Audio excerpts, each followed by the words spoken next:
So this time, the main topic I want to discuss and exchange with everyone at the esteemed University of Macau is the topic of how Buddhism faces disasters and responds to such challenging circumstances. Although you may not have personally experienced the profound impact of death in past catastrophic disasters, with the increasingly frequent and widespread occurrence of various devastating disasters across the entire world in the foreseeable future, we absolutely cannot guarantee with any certainty that we won't ultimately face the harsh reality of death ourselves. So sometimes it's truly important for each of us to fully understand how to effectively respond if we unfortunately encounter significant disasters in life. What kind of thoughtful approach should we carefully take to adequately deal with them? This is certainly something that, as responsible human beings, we really ought to thoroughly know. Therefore, I genuinely think, for all the more than 7 billion people currently living and thriving on this vast and intricate planet, in life, some devastating disasters strike suddenly, without warning, and completely unexpectedly, causing immediate chaos and widespread disruption.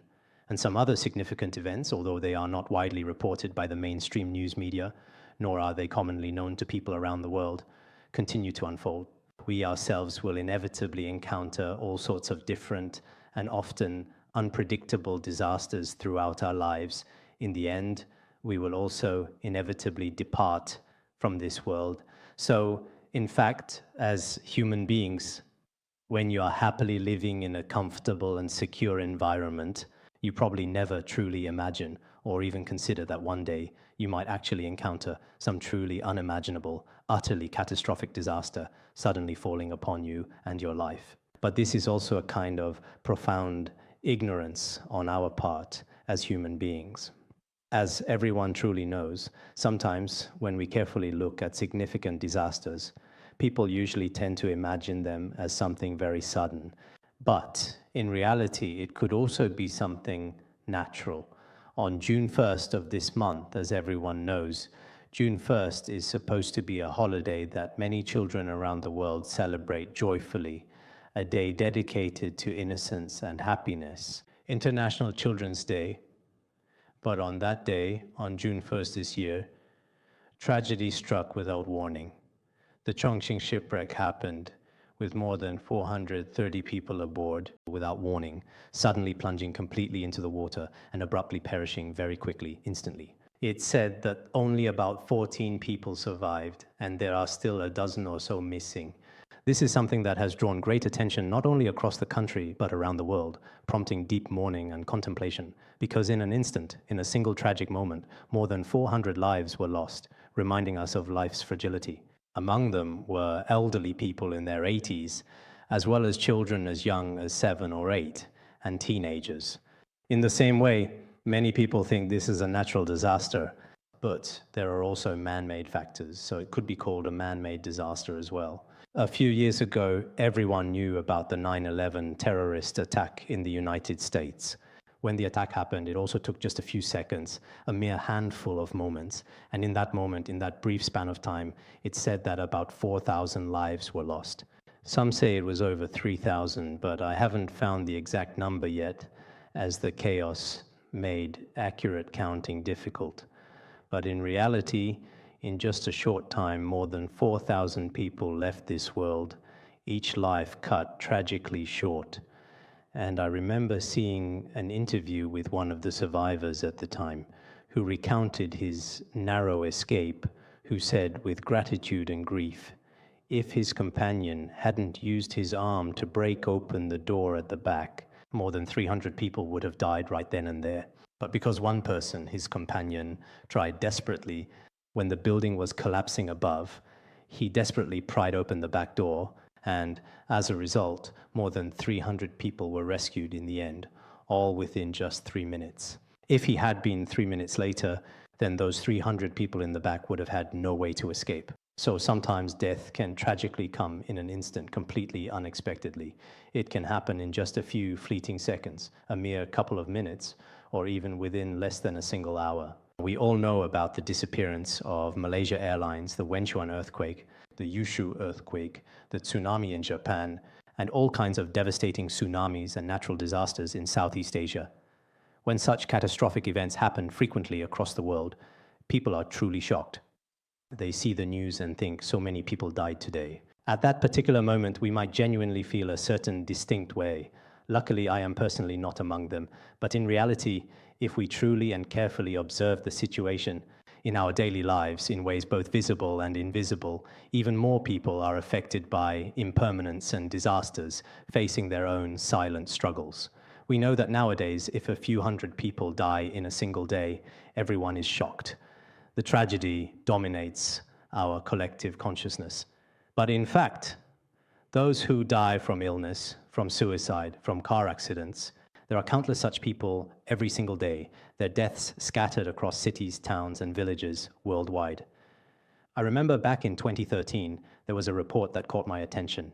Globally, the data showed that about 170,000 people die each day, meaning thousands pass away every single hour. On average, around 170,000 people die every day.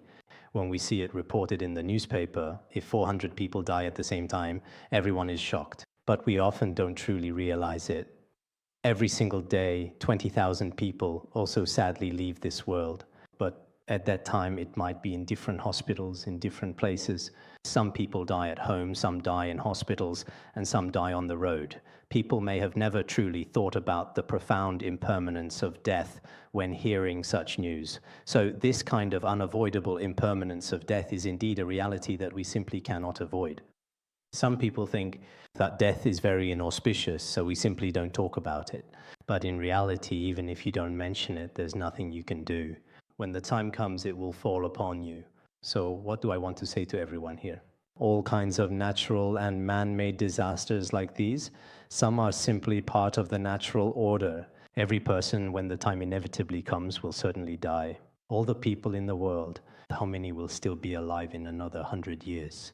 Everyone can probably easily guess the obvious answer. So, in actual fact, our lives are not very long-lasting or enduring, and some individuals have very special reasons.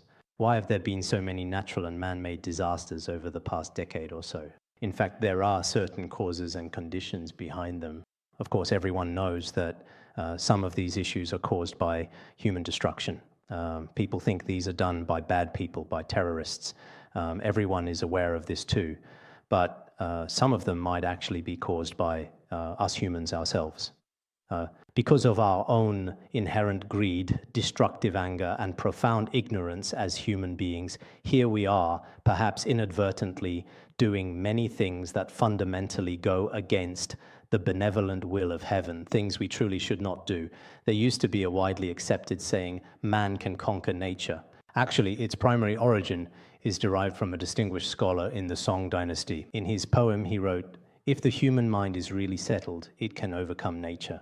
He genuinely believed that if people's hearts could truly be at peace and find true inner tranquility, then in their own natural world, they could truly live very happily and quite safely and thrive. But later, people interpreted it as relying on human wisdom, that human courage and the human struggle will surely and eventually triumph over nature. So people desperately exploited their precious lands, thereby destroying the entire natural world and its delicate ecosystems.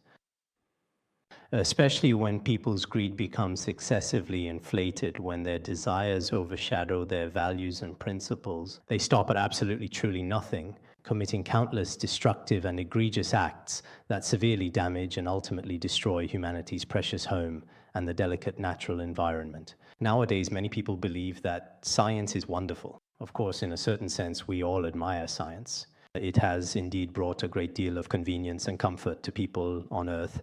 This is absolutely undeniable.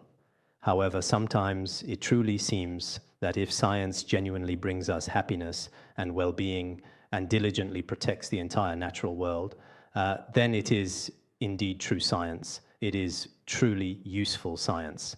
But if we rely on science to utterly destroy our fundamental morality and our entire precious natural environment, then such scientific endeavors are indeed sometimes worth scrutinizing very carefully. In this particular situation, it is crucial to consider Whether it's the ancient wisdom of Taoism, the ethical teachings of Confucianism, the spiritual beliefs of Christianity, or the profound philosophy of Buddhism, many diverse religions offer numerous and varied ways to diligently protect our external material world. And at the same time, there are also many deeply ingrained moral principles that meticulously safeguard the inner world of humanity itself, many profound ethical values. So now, as the new generation of people blindly praises modern science and blindly abandons our ancient traditional culture at the very same time, perhaps people haven't fully realized that as we eagerly chase after new scientific advancements, we are casting aside some very valuable moral concepts, indeed, even trampling them underfoot. In the end, what kind of consequences have we brought upon ourselves? Perhaps everyone should truly understand that in this particular situation, the primary root cause, I firmly believe, is in fact our inherent greed and our perpetually expanding desires. When desires significantly swell and grow, people become virtually capable of doing anything imaginable. How did Sima Qian describe this in the records of the grand historian? He said that, in fact, self-interest is the root cause of chaos and disaster, a profound insight into human nature. Self-interest is the root of turmoil and calamity. If everyone talks only about profit, if that becomes society's guiding principle, the world will be in danger, facing inevitable decline. In other words, if we are obsessed with money, profit, and economic gain, if these become our sole measures of success, then this actually becomes the fundamental and underlying root cause of all the chaos and disorder that we observe. At the very same time, people all across the entire globe are relentlessly and continuously chasing after some kind of material profit or financial gain every single day. Consequently, this world is rendered an extremely perilous and hazardous place. This world would inevitably transform into a world characterized by constant struggle and intense conflict, a world filled with deep-seated resentment and bitter animosity, truly an overwhelmingly terrifying and dreadful world. A world full of immense danger, a world truly filled with afflictions and profound suffering. So let's deeply reflect on our immediate surroundings and look inward at our very own minds. Take a look at what people are greedy for in many groups nowadays, across different societies and cultures.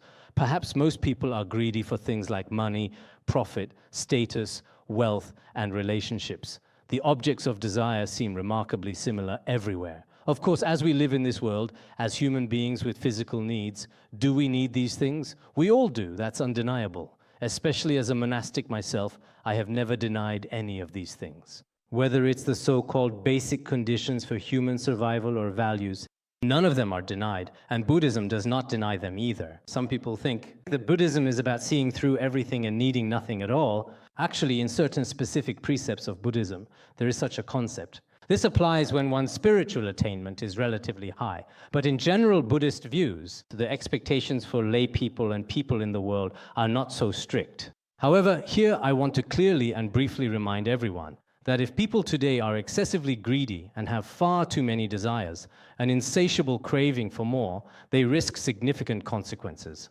Then, driven by desire, they will stop at nothing to commit all kinds of wrongdoing. Once we engage in all sorts of truly malevolent and destructive evil actions, what will that inevitably lead to? It will undoubtedly lead to all kinds of catastrophic disasters, frequently and tragically occurring throughout the world. Perhaps many people are not aware of this. The natural and man-made disasters in this world actually have their causes and conditions. In the past, there was a Buddhist scripture that was called the Lutan Sutra. It says, when people commit the 10 evil deeds, the rain does not fall in season.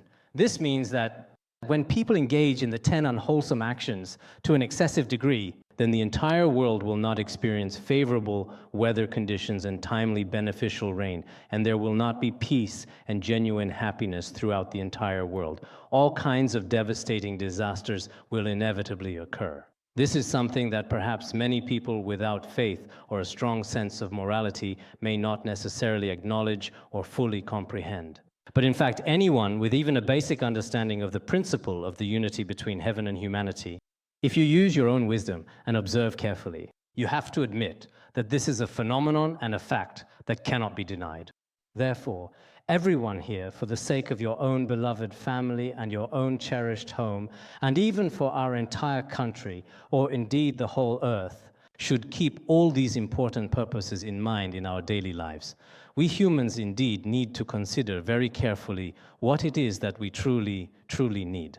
If we humans pursue too much of what we don't actually need, without considering future generations or other people, without considering all other animals or the entire world, living only in the narrow confines of our self-interest, we may end up making many evil choices, decisions that cause immense suffering and destruction. Sometimes when I see the death tolls from wars, they are truly shocking and horrifying.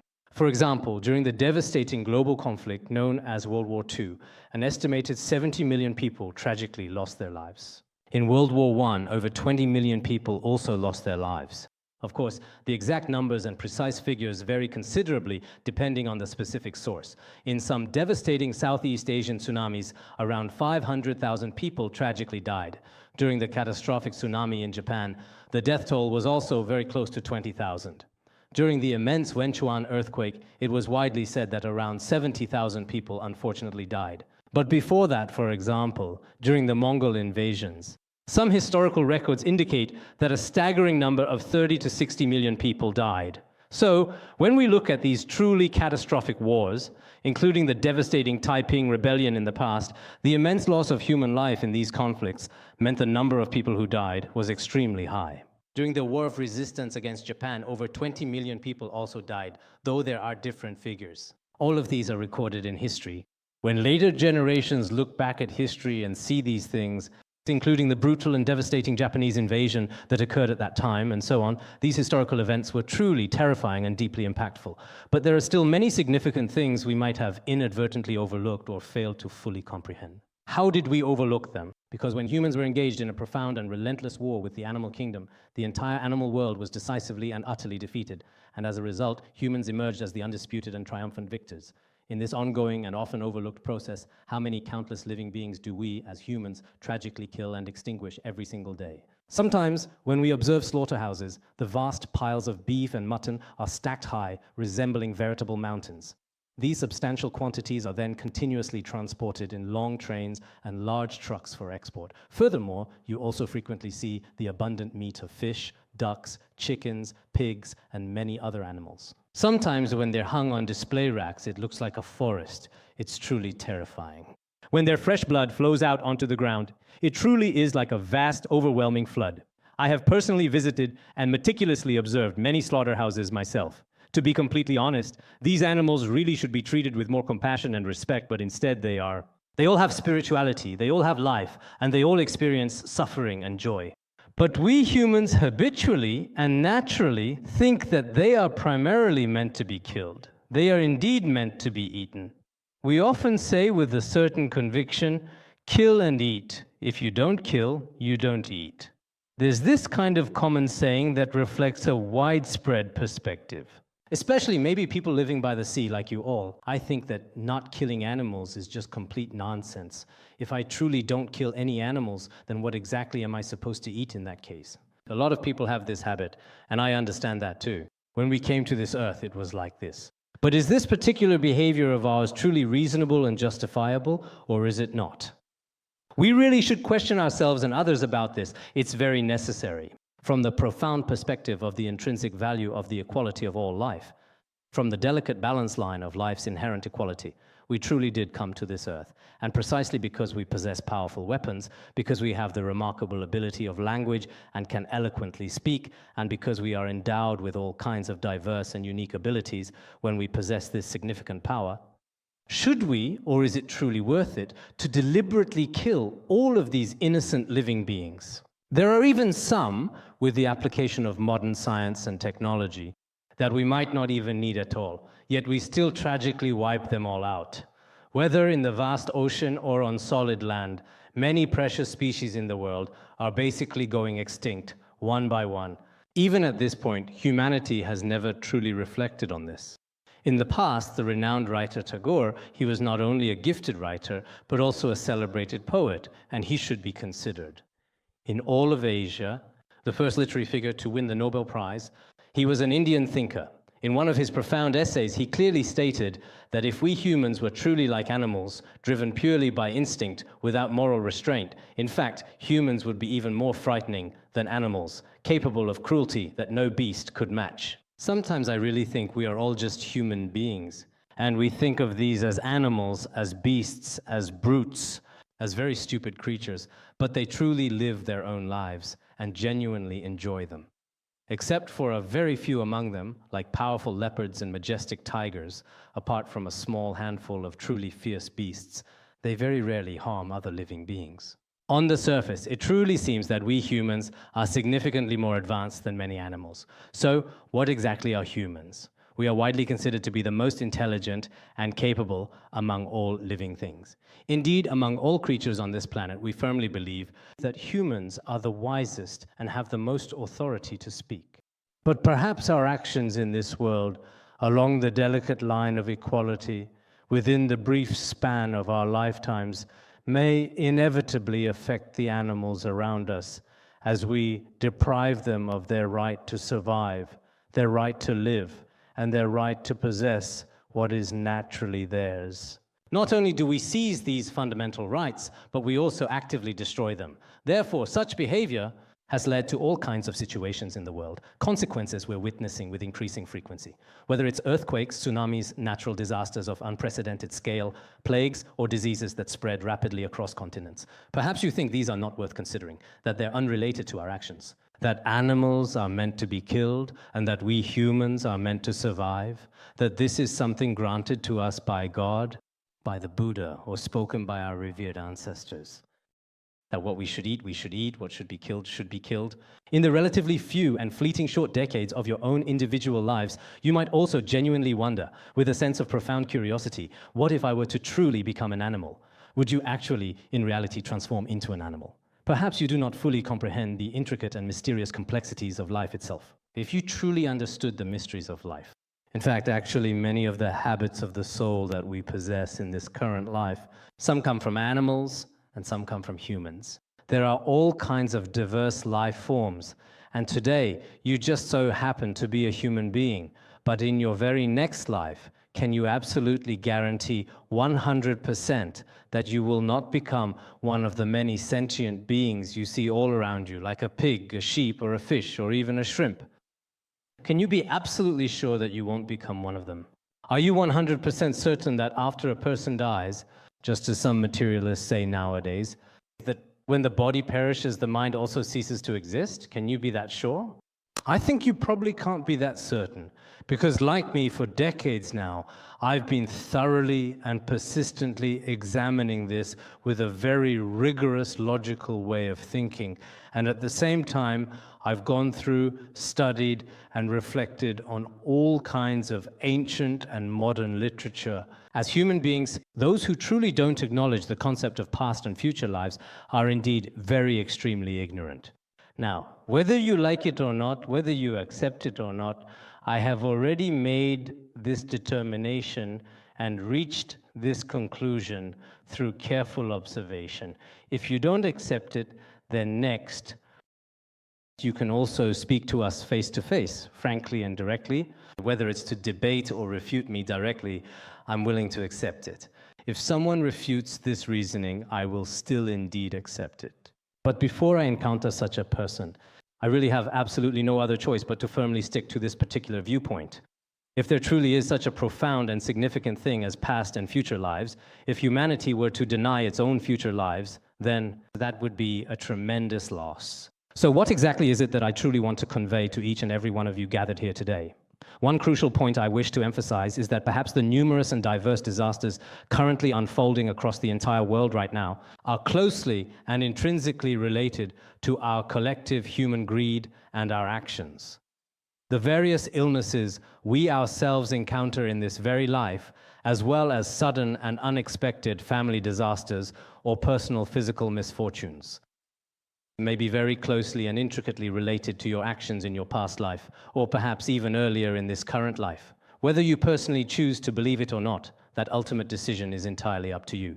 Next, I want to talk a bit about what methods Buddhism offers when facing such disasters and suffering, and I'd like to briefly share these important insights with everyone present here.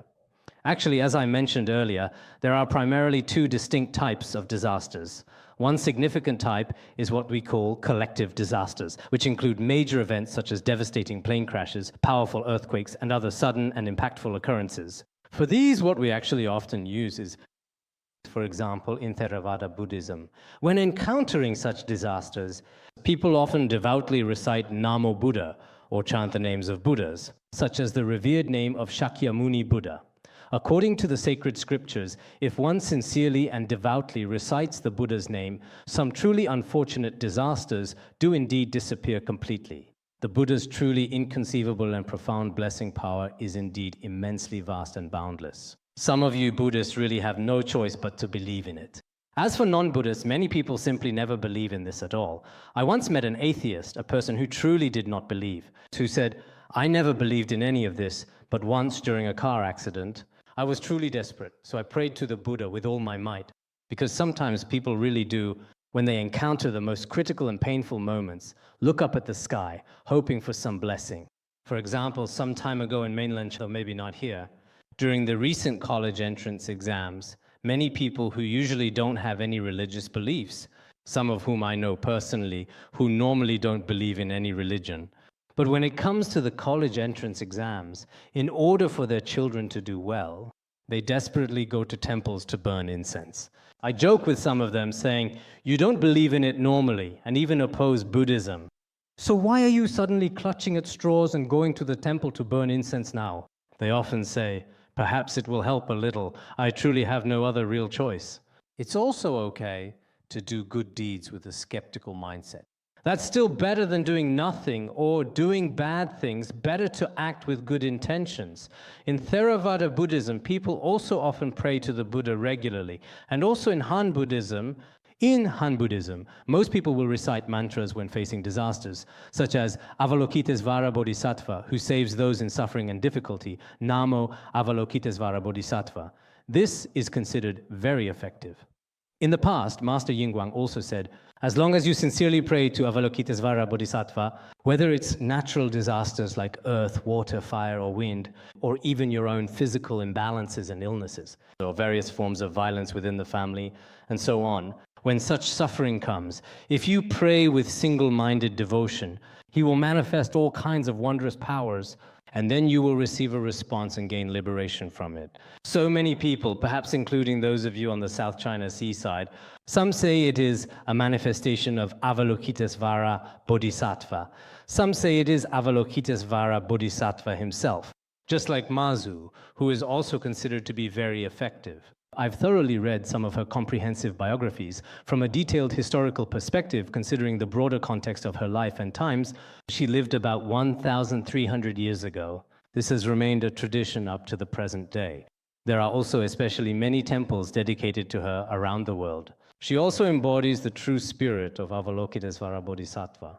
When people sincerely pray to her, many significant difficulties, including unforeseen disasters at sea, can indeed be effectively resolved. Some time ago, during the tragic Chongqing shipwreck incident, there was a special individual who had previously survived the devastating Wenchuan earthquake. This time, he also survived on that ship. Miraculously, he drifted for 7 hours alone in the vast ocean, struggling to stay afloat, and was finally rescued just in time. Some people online said that this person is very unlucky, always caught in disasters. Others said he is actually very, very lucky. Some said that every time he encounters a disaster, he prays in his heart. But as for whether that's true or not, I'm not really sure. In any case, maybe when people really experience suffering, at those times, this can happen. There was a true news story from around 1990. At Guangzhou Baiyun International Airport, at that particular time, 3 individuals went to Mount Putuo to pray. In the end, 3 planes collided in a catastrophic accident, and more than 100 people died in the tragedy. All 3 survivors, remarkably, had gone to Mount Putuo, the sacred Buddhist site. Just before boarding the plane, they had gone to pray with sincere devotion. Later, when all these things were happening, They remained calm and prayed to Avalokitesvara Bodhisattva. Because of this, they actually survived. At the time, the news media also reported on it explosively. You might also distinctly remember this particular situation from back then. Even some of their ancient books and historical records have been carefully preserved. So I firmly believe that when many significant crises inevitably arise, the blessings of the Buddhas and Bodhisattvas are truly and profoundly effective. For example, in our revered Tibetan Buddhism, we earnestly pray to the great Guru Padmasambhava, to the Venerable Master Tsongkhapa, and to Guru. Since I was young, I have always had this habit. From childhood, I have taken refuge in the three jewels and prayed to the three jewels, the Buddha, the Dharma, and the Sangha, or recited Lama Cheno. Lama Chen is very much like your Namo Buddha. That is, we pray to the Guru and the three jewels. This is a part of many people's daily lives. Whenever we encounter even a little danger, like when a car is in a risky situation, everyone will loudly call out Lama Chen. That's how it is. Those who perhaps have no faith, who fundamentally do not understand these principles, they completely feel that there's absolutely nothing to it at all. But in reality, behind this seemingly simple facade, there is indeed a very profound and significant meaning. Therefore, I truly think everyone present here today should be prepared, just in case we unfortunately encounter some sudden and unexpected disaster in our lives. Praying to the Buddhas and Bodhisattvas is extremely important. If you don't truly believe in the Buddhas and Bodhisattvas, you can also pray, even to God, for example. This includes other additional deities, protectors, that you personally believe in. This is also acceptable. I believe they possess some kind of invisible power, because in our world, there are many religions, various spiritual traditions. These religions have survived up to the present day, continuing to guide their followers, including our Confucianism, Islam, Christianity, Hinduism, and so on, and other religions as well, have always been present in the blood of humanity, and deep within the marrow of our minds, truly passed down from generation to generation. So, its inherent values must be truly beneficial to our very survival. If there were absolutely no benefits at all, humans aren't that foolish either. At a certain point, if something is harmful to one's body and mind, if it doesn't bring health over the long course of history, it will be gradually eliminated. So I truly believe that every religion and every spiritual force, quite apart from what people might imagine as just the mere physical body, actually contains a profound kind of medicine for the mind. This essential medicine for the mind might be effectively used when you are feeling unwell or experiencing distress, or perhaps when you encounter some kind of disaster. For example, in Tibetan Buddhism, there is a practice called Instant Rebirth Method. What is the Instant Rebirth Method? When you encounter something extremely terrifying and don't have time to recite scriptures, at that moment you immediately focus your mind and visualize the revered Buddha above you, the benevolent Amitabha above you, the enlightened Shakyamuni Buddha above you. You want your mind to merge with them, this very instant thought, this immediate connection. This is also very important, absolutely essential to recognize. For example, when I went to Lhasa before, I think it was in the 1990s, I still remember clearly our car overturned once.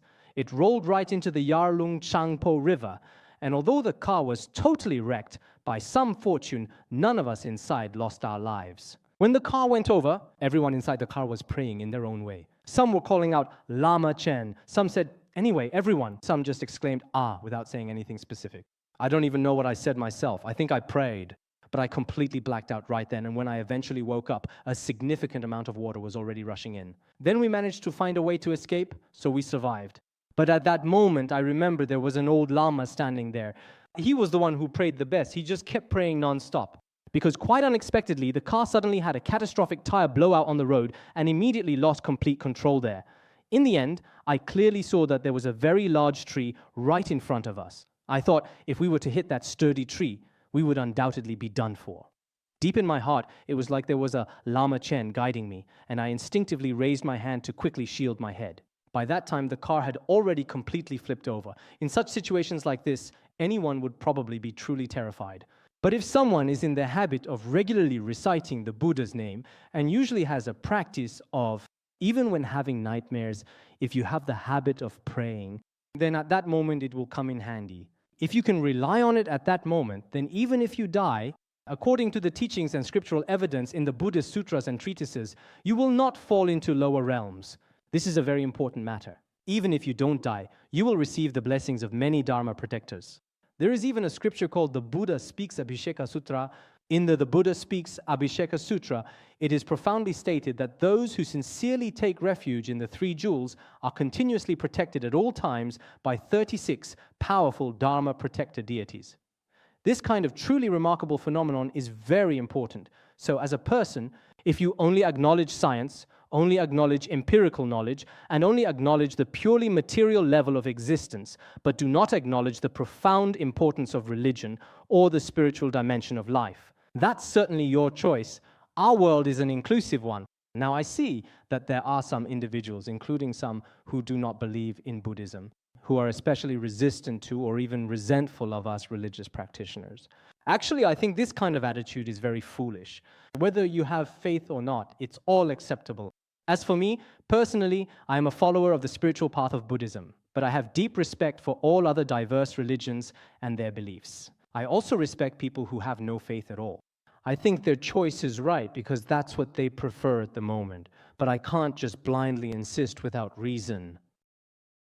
Because sometimes the most frightening thing about people is that the people they like haven't actually done anything good, yet they go out of their way to praise them with exaggerated words. As for people they don't like, even if those people haven't done anything wrong, they still go out of their way to slander them with disparaging language. I don't think that's the attitude of a scientist or someone who values objective facts. At the very least, as human beings, we should always strive to be fair, factual, and truly sincere. Only then can we genuinely be considered to possess the true qualities of a person. Otherwise, if we just rely solely on our imagination, adding unnecessary fuel to the already burning fire without any justifiable reason, or constantly fabricating and making up baseless things in such specific and challenging cases, especially for those individuals who are well educated and informed, especially for those who consider themselves intellectuals or scientific workers. I've noticed that some scientists nowadays really do behave like this. I read an article where the author seemed quite dissatisfied with many religions. When he was dissatisfied with many religions, he would often use things that had absolutely nothing to do with them, attach those things, and then criticize in a scientific tone. Such detrimental phenomena are best utterly rejected by all of humanity. So what exactly is it that I truly want to discuss with everyone here today? As people, we should always strive to be truly genuine individuals, although we may not always be able to be absolutely perfect people in this complex world, because sometimes we have unfortunately done things that go directly against our inner conscience, and we have also done things that violate morality, but after all, I am still a human being. I also need to repent, and I also need to apologize. If it's inconvenient to apologize publicly, I can at least feel a sense of shame in my heart. Whether it is directed towards all sentient beings, the Buddhas and Bodhisattvas, or indeed all those individuals who are involved, I can continually reflect deeply within myself and earnestly seek forgiveness. This is absolutely necessary. This is precisely what I wanted to convey. We should always strive to judge any objective matter fairly and impartially. In this process, everyone present here is very knowledgeable and well-informed. Not only do you have a solid foundation in scientific research with rigorous academic training, but you also devote time to studying and exploring other religions. Including in this Buddhist society today, I can see there are many bright and enthusiastic young people here. I have also met you before during the World Youth Buddhist Seminar. Some of their profound insights, thoughtful reflections, and valuable viewpoints have been widely shared among many young people, inspiring and influencing them. I genuinely feel that at the esteemed University of Macau, there are numerous deeply ingrained universal values present here, alongside a consistently demonstrated and profound attitude of respect towards scientific inquiry and advancement. From the profound perspective of Tibetan Buddhism, there are also some deeply insightful philosophical principles. What I truly mean to convey and say is, to be completely honest, everyone present here, it is quite hard to truly say that we can continue to exist indefinitely in this vast world. But during our entire lifetime, we all profoundly need to possess a strong sense of responsibility. In actual fact, every single person who comes into this world has important responsibilities to fulfill. For some, it may be fulfilling responsibilities to their family.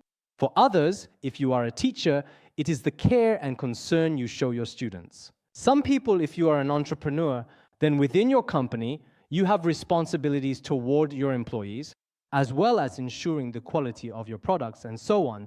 These are also responsibilities. Some people, even if they are diligently doing cleaning work, they too possess their own significant mission and responsibilities. At this particular time, not everyone among us can truly accomplish something especially great or truly remarkable. However, each individual person can only truly accomplish what is well within their own personal ability and capacity. At such significant and often challenging times, we truly need a genuine opportunity to elevate and refine our character. And we also need to actively purify and cleanse our minds. Everyone should wholeheartedly embrace this profound sense of responsibility, cultivate this strong aspiration, and develop an unwavering willpower. This is quite indispensable. So for many of you young people, when you first truly start studying at school, you are often full of immense enthusiasm and incredibly high spirits. You genuinely think to yourself, when I eventually enter the broader society, how exactly can I profoundly change the entire world for the better? How can I truly benefit all of humanity? And how can I ultimately enjoy a wonderfully happy and fulfilling life? Many people have this kind of courage, but when they actually enter society, some people, when they encounter even just a little bit of adversity, pain, or difficulty, become extremely fragile, overwhelmed by suffering, and feel immense pain. I've noticed that some young people nowadays are quite physically very strong and indeed very healthy, but mentally they are extremely fragile. When faced with even the smallest issue, they become utterly dejected, completely unable to face it, and simply don't dare to confront it. Some individuals even go so far as to take their very own lives because of this grave situation. When I arrived in Macau yesterday, the first thing I asked was, are there any cases of students jumping off buildings to commit suicide in Macau's universities? The person replied to me, no, there aren't. Some time ago, I recently visited a university located in Beijing, and they told me that nowadays there are too many students committing suicide by jumping off buildings. They really had no choice but to put up iron railings outside. But with the iron railings, the buildings don't look good anymore. They didn't even know how to set up the railings. The teacher said so. Looking at things here, perhaps in many significant ways, it's a bit better. I clearly see that the impressive buildings outside have their own distinctive architectural culture and unique style. In many important respects, perhaps the inner architecture of people's hearts here has, for many, many years, still carefully preserved some truly different and fascinating forms of traditional culture. Maybe that's the case. At times like this, what's even more important is to protect the students' hearts and minds. That's even more important. A successful teacher doesn't necessarily have to teach you some especially advanced knowledge. While you are learning advanced knowledge, the profound perfection of our character is even more important. Tagore, the renowned poet, said the very same thing. He said, what is the true purpose of education?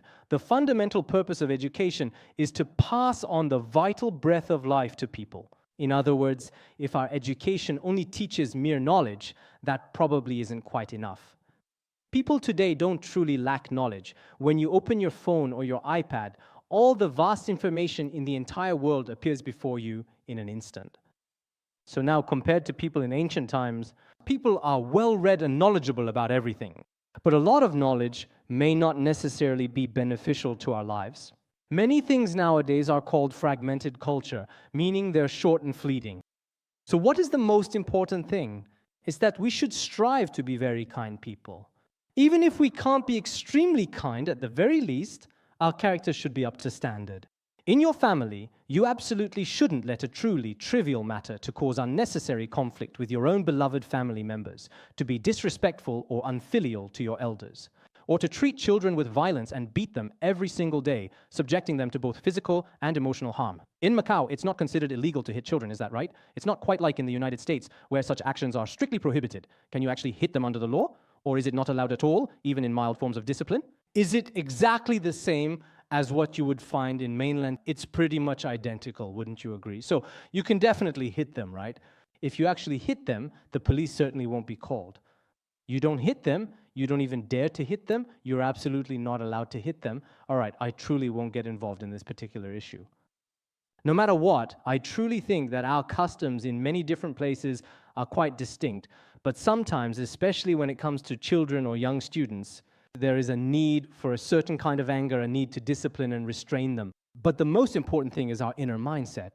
Nowadays, conflicts between people seem to be getting more and more pronounced. Conflicts within families are becoming more prominent.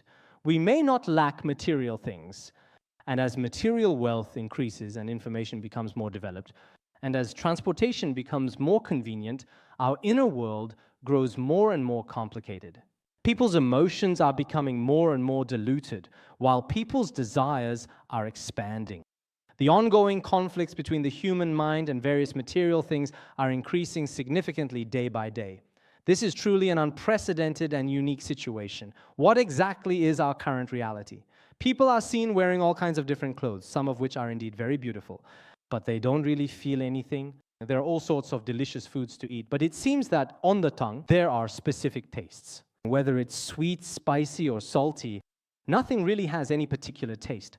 Maybe when you were a very young child, you didn't truly know if it was exactly like this here. But where I grew up, when we were quite young, and times were indeed much poorer, even a single piece of candy would make us very happy. During the New Year, if we had a piece of candy, we would save it for a long time, reluctant to eat it. But now it's not just me. Many people feel that candy has no taste anymore. Even chili peppers don't have much flavor. Everyone's taste buds have already been numbed by all kinds of stimulation.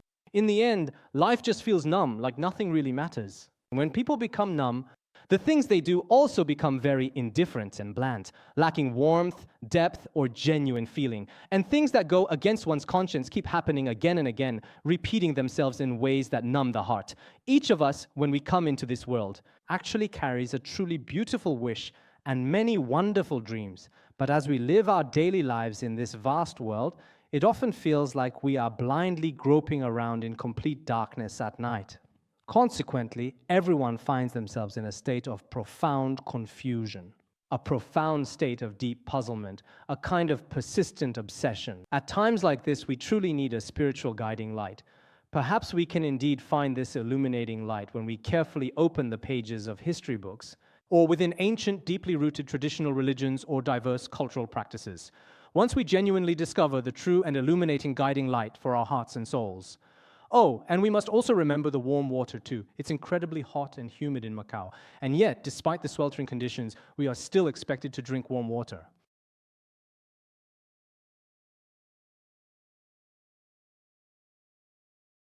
So I think we all really hope that when facing any individual or collective disasters, no matter how big or small, we can find and use the right remedy to deal with them ourselves with courage and determination. In this particular way, by consistently relying upon a powerful, external, and divine spiritual force. Indeed, people will undoubtedly welcome a truly valuable, exceptionally brilliant, and remarkably bright future, a future filled with immense promise and countless opportunities. This is, without a doubt, also the fundamental direction that each and every one of us needs to diligently and persistently strive toward. Thank you.